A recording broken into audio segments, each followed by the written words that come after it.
Good morning class. Next है हमारे पास example number 7।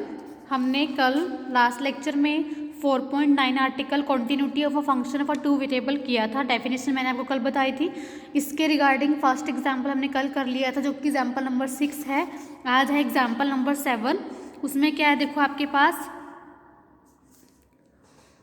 Prove that function है एफ, जो डिफाइन है इस तरह से कि जो फंक्शन है आपके पास अगर y नॉट इक्वल टू 0 है, फंक्शन एक्स वाई का है आपके पास, ए टू आर फंक्शन है। ए हमारे पास हमें पता है कि डोमेन सेट हमारे पास सबसेट होता है आर स्केयर का, R cross R cartesian product, और जो एफ सा फंक्शन की रेंज सेट होता है वो सबसेट होता है आर का। तो हमारे पास जो फंक्शन है वो इस तरह से डिफाइन है कि जब आपके पास y नॉट इक्वल टू 0 है, y के ऊपर कंडीशन है, जब y नॉट इक्वल टू 0 है, x कुछ ही मर्जी होता रहे, ठीक है, x कुछ ही मर्जी वैल्यू लेता रहे, पर y अगर नॉट इक्वल टू 0 है तो फंक्शन की वैल्यू 1 है, और जब y 0 है तो फंक्शन की वैल्यू क्या है, 0 है। आपने इस फंक्शन को क्या दिखाना है कि ये कॉन्टिन्यूस नहीं है at point A B if b क्या है 0। यहाँ b क्या है 0, यानी कि आपने पॉइंट a,0 पे फंक्शन को दिखाना है कि फंक्शन इस पॉइंट पे जब एक्स वाई अप्रोच करेगा, किसको, जब आपके पास जो एक्स वाई है, जो फंक्शन जो जिन वेरिएबल का फंक्शन है, जब एक्स वाई अप्रोच करेगा a,0 को, तो आपने दिखाना है फंक्शन क्या है, डिसकॉन्टिन्यूस है। ठीक है, चलो हम करते हैं सोल्यूशन आपका। तो देखो स्टूडेंट्स, इजी सा क्वेश्चन है आपके पास।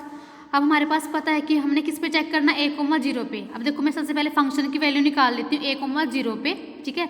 जब एक्स अप्रोच कर रहा है a को और y अप्रोच कर रहा है 0 को, ठीक है। हमें पता है कि जब y 0 है तो हमारे पास जो फंक्शन की वैल्यू है वो 0 है, ठीक है। हमने इस पॉइंट पे वैल्यू निकाली ना फंक्शन की a,0 पे। अब मुझे पता है y कोऑर्डिनेट तो 0 है ना यहाँ पे, b मेरा 0 है, b 0 है, इसका मतलब x तो a को अप्रोच कर रहा है और y किसको अप्रोच कर रहा है, 0 को। जब y मेरा 0 है तो फंक्शन की वैल्यू कितनी है, 0 for every value of a, ठीक है। अब मैं क्या निकाल रही हूँ, फंक्शन की लिमिट चेक करो, डिसकॉन्टिन्यूस प्रूव करना है। डिसकॉन्टिन्यूस का मतलब क्या है कि लिमिट आपने क्या प्रूव करना है, limit x y approaches to किस पे चेक करना है, a,0 पे। फंक्शन ऑफ x, y की जो लिमिट है वो not equal to function of a,0 आना चाहिए। यही मतलब है डिसकॉन्टिन्यूस का, ठीक है। कॉन्टिन्यूटी में ये इसके बराबर आता है, डिसकॉन्टिन्यूस इस पॉइंट पे a,0 पे तो नॉट इक्वल टू आएगा। तो सबसे पहले मैंने इसकी वैल्यू निकाल ली कि फंक्शन की एट पॉइंट a और 0 पे वैल्यू कितनी, 0 आ रही है। अब मैं लेफ्ट हैंड साइड निकाल रही हूँ, ठीक है। अब लिमिट x अप्रोच कर रहा है a को, y अप्रोच कर रहा है 0 को, तो फंक्शन की वैल्यू देखो, हमारे x अप्रोच कर रहा है a को, y अप्रोच कर रहा है 0 को। जब y अप्रोच करेगा 0 को, अप्रोच का मतलब क्या होता है कि y 0 ना होके 0 के नेबरहुड में कोई वैल्यू लेगा। अप्रोच करने का मतलब तो ये होता है ना कि y 0 ना लेके 0 के नेबरहुड में कोई वैल्यू लेगा, मतलब y इस केस में क्या है, नॉट इक्वल टू 0 है। तो इस केस में x कुछ ही मर्जी वैल्यू लेता रहे, फंक्शन की वैल्यू इस केस में क्या आएगी, जब y क्या है, नॉट इक्वल टू 0, इस केस में फंक्शन की वैल्यू मेरे पास 1 है, ठीक है, ये 1 आ गया। और फंक्शन की a,0 पे वैल्यू हमने 0 निकाली हुई है, तो दोनों बराबर ही नहीं है, ठीक है। तो हम कह सकते हैं कि फंक्शन हमारा डिसकॉन्टिन्यूस है एट पॉइंट a,0, ठीक है। नेक्स्ट एग्जाम्पल नंबर 8, उसकी स्टेटमेंट देखिए आपके पास क्या है, फंक्शन है इस तरह से डिफाइन है, ठीक है, कि आपके पास जो फंक्शन है जब एक्स वाई 0 के बराबर नहीं है तो आपके पास क्या है, फंक्शन की ये वैल्यू है। अदरवाइज जब हमारे पास एक्स वाई 0 हो, ठीक है, तो हमारे पास क्या है, तो वैल्यू फंक्शन की है, यानी कि जब x और y दोनों 0 हैं तो फंक्शन की वैल्यू 0 है। अदरवाइज जब x y 0 के अलावा कोई दूसरी वैल्यू लेते हैं तो फंक्शन की वैल्यू हमारे पास ये गिवन है। तो आपने कॉन्टिन्यूस दिखाना है एट 0 0 पे फंक्शन को, ठीक है। तो डेफिनेशन क्या है, मैंने आपको लास्ट लेक्चर में डेफिनेशन बताई थी कि अगर हमें किसी कॉन्टिन्यूटी चेक करनी हो किसी पॉइंट पे फंक्शन की, तो हम क्या चेक करते हैं, फंक्शंस का डिफरेंस चेक करते हैं, ठीक है। हमने इस फंक्शन को दिखाना है कॉन्टिन्यूस किस पॉइंट पे, इस पे, तो हम डिफरेंस चेक करते हैं फंक्शन का एट पॉइंट एक्स वाई पे माइनस फंक्शन का जिस पे हमने इसको चेक करना है 0 0 पे, ठीक है। तो यहाँ पे फंक्शन एक्स वाई 0 0 पे, तो एक्स भी 0 वाई भी 0, तो फंक्शन की वैल्यू 0 है, मैं पुट कर दूंगी, ठीक है। इस केस में मैं लेके चलूंगी कि एक्स वाई हमारा क्या है, नॉन 0 है, तो उस केस में फंक्शन की वैल्यू आप ये पुट करोगी, ठीक है, क्लियर है। अब आपके पास क्या बचेगा, हमारे पास क्या बच जाएगा, दिस अलग अलग मोड कर सकते हो आप, ठीक है। मैंने एक्स वाई का, क्योंकि ये तो 0 हो गया ना, एक्स वाई का मोड अलग किया, ऊपर का मोड अलग किया, नीचे का मोड अलग किया, ठीक है। उसके बाद देखो हमारे पास क्या आएगा, ये quantity less than equal to 1 हो जाएगी, क्योंकि x square minus y square less than equal to x square plus y square हमेशा ट्रू होगा। एक्स स्क्वायर, यहाँ भी एक्स स्क्वायर, वाई स्क्वायर, यहाँ भी वाई स्क्वायर। एडिशन तो हमेशा सब्ट्रैक्शन से बड़ा ही रिजल्ट देगा। आप एक्स और वाई को कुछ मर्जी वैल्यू साइन करके देख लीजिए, ये पार्ट हमेशा बड़ा है क्योंकि एडिशन है, ये नेगेटिव है उन्हीं नंबर्स का, ठीक है, उन्हीं नंबर्स का ये एडिशन है, ये नेगेटिव है, तो ये हमेशा बड़ा होगा। तो इसको अपोन में लेके जाओगे, लेस देन इक्वल टू 1 हो जाएगा। तो मैंने सेम ये अपना रिजल्ट बना लिया, ये क्वाड्रेंटी हमारी लेस देन इक्वल टू 1 है, तो यहाँ पुट कर दो, ठीक है। फिर हमारे पास आप इसको ऐसे भी लिख सकते हो, एक्स का मोड अलग किया, वाई का मोड अलग किया, ठीक है।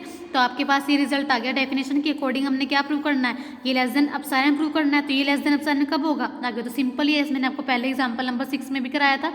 ये less than equal to epsilon कब होगा, जब ये लेस देन क्या हो जाएगा, इसको भी मैं रूट एप्सिलॉन ले लूँगी, इसको भी रूट एप्सिलॉन ले लूँगी, ठीक है, ठीक है। तो ये रूट एप्सिलॉन क्या हो जाएगा, एप्सिलॉन, ठीक है। तो ये लेस देन एप्सिलॉन कब होगा, इफ एक्स माइनस जीरो, अब जीरो तुम लिख सकते हो less than root epsilon, y minus zero का मोड भी लेस देन रूट एप्सिलॉन। फिर एप्सिलॉन को आप डेल्टा कंसीडर कर लोगे, ठीक है। मैं लिख के नहीं दिखाया, आप लिखोगे एक line extra, if x minus zero less than delta और y माइनस जीरो का less than delta, taking delta is equal to root epsilon, ठीक है। तो ये डेफिनेशन किसकी होगी, लिमिट किसकी, कॉन्टिन्यूटी ऑफ फंक्शन, ठीक है। तो मैं लिख सकती हूँ कि limit x y approaches to 0 0 function की जो हमारे पास लिमिट है वो किसके बराबर आ जाएगी, एफ ऑफ 0 0 की, क्योंकि हमारे पास ये डेफिनेशन होगी डेफिनेशन होगी कॉन्टिन्यूस फंक्शन की। तो उसके अकॉर्डिंग हम लिख सकते हैं कि जो फंक्शन हमारा कॉन्टिन्यूस है, किस पॉइंट पे कॉन्टिन्यूस है, 0 0 पे, तो उसको मैं ऐसे लिख सकती हूँ कि इस फंक्शन की लिमिट इसके बराबर हो जाएगी, ठीक है। नेक्स्ट है हमारे पास, ये भी बिल्कुल ईजी है, आप अपने आप भी कर सकते हो, तो सिमिलर है, ठीक है। इसके जैसे ये क्वेश्चन, आपके पास फंक्शन इस तरह से डिफाइन है, ठीक है। जब एक्स वाई का नॉट इक्वल टू 0 है तो आपके पास फंक्शन की वैल्यू ये गिवन है, जब एक्स वाई आपके पास 0 है तो आपकी फंक्शन की वैल्यू ये गिवन है, कॉन्टिन्यूस दिखाना है, सेम डिफरेंस लोगे, ठीक है। तो यहाँ पे मेरे पास ये बचा, ठीक है। अब यहाँ पे तो देखो इस एग्जाम्पल में ये फ़र्क है, यहाँ पे तो मेरा इस तरह का बन गया था, यहाँ से मेरे पास ये आ गया था। आपने मेन ये लेके आना होता है कि मुझे ये दिखाना होता है कि मैं कैसे लेफ्ट हैंड साइड को लेस देन एप्सिलॉन प्रूव करूँ, ठीक है। आपको सिंप्लीफाई करना होता है, ठीक है। आपको x minus zero, y minus zero, 0 0 पे चेक करनी है ना कॉन्टिन्यूटी, तो आपको इस तरह से बनाना होता है। अब यहाँ पे देखिए क्या है, यहाँ पे मेरा इस तरह का आ गया एक्स वाई, नीचे हमारे पास रिलेशन आ गया एक्स स्क्वायर वाई स्क्वायर में। जब भी इस तरह का रिलेशन हमारे पास आ जाता है तो हम एक्स को क्या पुट करते हैं, आर कोस थीटा, और वाई को पुट करते हैं आर साइन थीटा, ठीक है। तो ऊपर मेरा कितना आ जाएगा, रूट में r cos theta into r sine theta, ये आ जाएगा ऊपर, ठीक है। और नीचे मेरे पास कितना आ जाएगा, आपको पता है कि x square plus y square यानी कि r square sine square theta plus r square cos square theta. R square तो बाहर कॉमन आ जाएगा, रूट से बाहर आर हो जाएगा, अंदर sign square theta plus cos square theta वो तो 1 रह जाएगा, ठीक है। ये ऊपर आर इंटू आर स्क्वायर हो जाएगा, मोड के बाहर आके तो पॉजिटिव ही रहने वाला है, तो आर स्क्वायर अपॉन आर, अंदर रह जाएगा कोस theta into sign of theta. Clear है बच्चे। अब मेरे पास क्या रह जाएगा, आर से आर कैंसिल आउट हो जाएगा, तो आपके पास रह जाएगा r into cos theta into sine theta का मोड, ठीक है। अब मुझे पता है मोड अलग अलग कर सकते हो, कोस थीटा का मोड अलग, साइन थीटा का मोड अलग। हमें पता है कि कोस ऑफ थीटा का जो मोड है लेस देन इक्वल टू 1, ऐसे साइन ऑफ थीटा का mod less than equal to 1 होता है। तो हमारे पास ये 1 1 हो जाएगा, less than equal to r रह जाएगा। आर की वैल्यू इस रिलेशन से आप निकाल सकते हो, दोनों को स्केयरिंग एडिंग करके आर की वैल्यू क्या होती है, under root x square y square, आगे आप कर सकते हो, ठीक है। अब ये लेस देन एप्सिलॉन कब होगा, ये लेस देन एप्सिलॉन होगा, कि तो आप कर सकते हो ना, ये लेस देन एप्सिलॉन होगा इफ अंडर रूट, ये लेस देन एप्सिलॉन कब होगा, इफ ये लेस देन एप्सिलॉन होगा। ये तो अब जैसे हमने पहले नहीं कराया लिमिट वाले में, ऐसे भी ऐसे कर सकते हो, ठीक है। अब इसको आप ऐसे भी लिख सकते हो, एक्स माइनस जीरो का square plus y minus zero का स्क्वायर लेस देन एप्सिलॉन, ठीक है। फिर इसको एप्सिलॉन को क्या ले लोगे, आप डेल्टा ले लोगे, ठीक है। तो ये वाली डेफिनेशन बन गई, ठीक है। इसने ऐसे किया हुआ है, आप दोनों मर्जी, चाहे आप इस सर्कुलर नेबरहुड वाली डेफिनेशन लगा लो, चाहे स्केयर नेबरहुड वाली डेफिनेशन लगा लो। इसने स्केयर वाली लगाई हुई, आप ऐसे भी कर सकते हो, ठीक है। फिर मैं इसको लिख सकती हूँ ना, इसको डिस्टेंस वाला फार्मूला बन गया, एक्स कोमा वाई माइनस 0,0 का mod less than epsilon, epsilon को आप क्या कंसीडर कर लोगे, डेल्टा।